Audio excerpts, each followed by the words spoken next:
Ooh.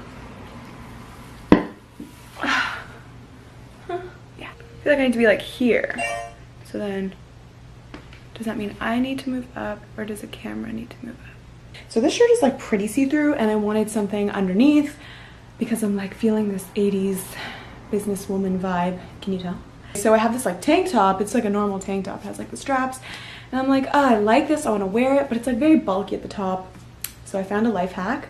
Actually, I'm just gonna grab a tank top to show you how I did it. I really don't have that many clothes, so this was the closest thing that I could find to a tank top. But basically, I took this tank top that I'm wearing, I turned it upside down, okay? I stepped into it, and my legs, my legs go through these holes. Like, the holes at the bottom.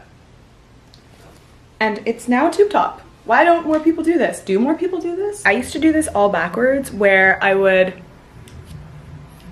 first do my brow pencil and then I would use the brow gel, but I've learned to do the opposite. So right now I'm gonna use this eyebrow gel in the color clear. It's definitely water resistant, and it holds your brows in place all day. So this is by Tanya Crooks.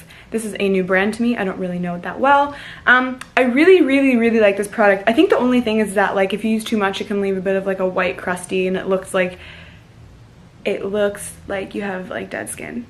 But if you use it sparingly, it's the best, one of the best brow products I've ever used. So I'm just gonna zoom in. All you need to do is take your brow gel and brush up.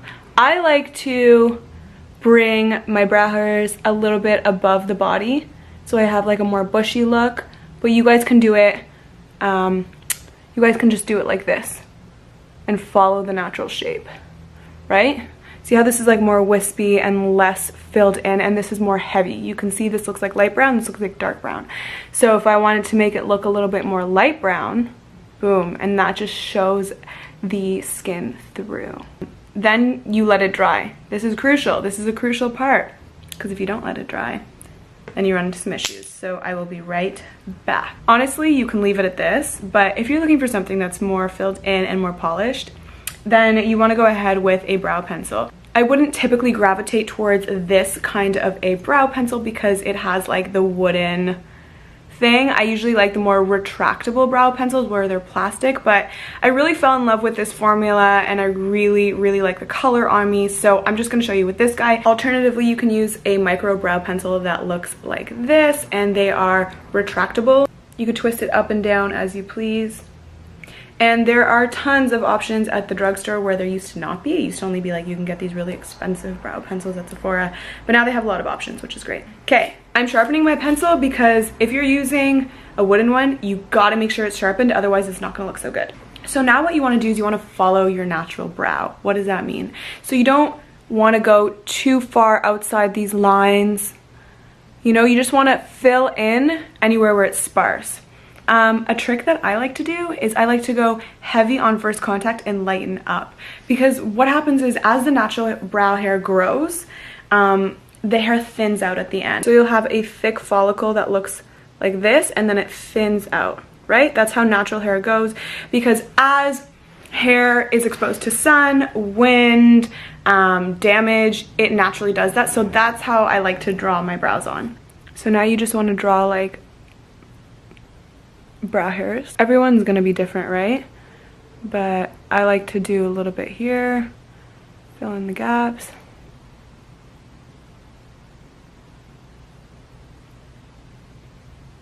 Okay, see how like I made this kind of smudge here? You'll know you've overdone it if it starts looking like smudgy, like if it starts looking like a pencil. So if that ever happens, you can just wipe it off with your finger or makeup remover.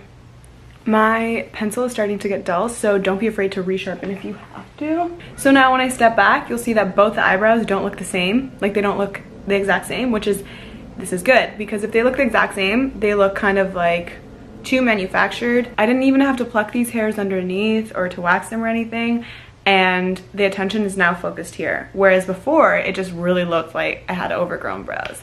I found this great, I'm just staring. I just had a moment. I was staring at my fan for a sec there because it's so beautiful. Look at this fan. Why would anyone want to get rid of this? Facebook has been sending me email updates. I'm like, I never opted in for this. All right, guys, that is the end. Hopefully you found it helpful. The next video that I want to do is just like overall favorites. So like all my drugstore favorites, all my luxury favorites that I've been playing with this month. Let me know if that is something you guys want to see, and I will see you in the next video. Bye.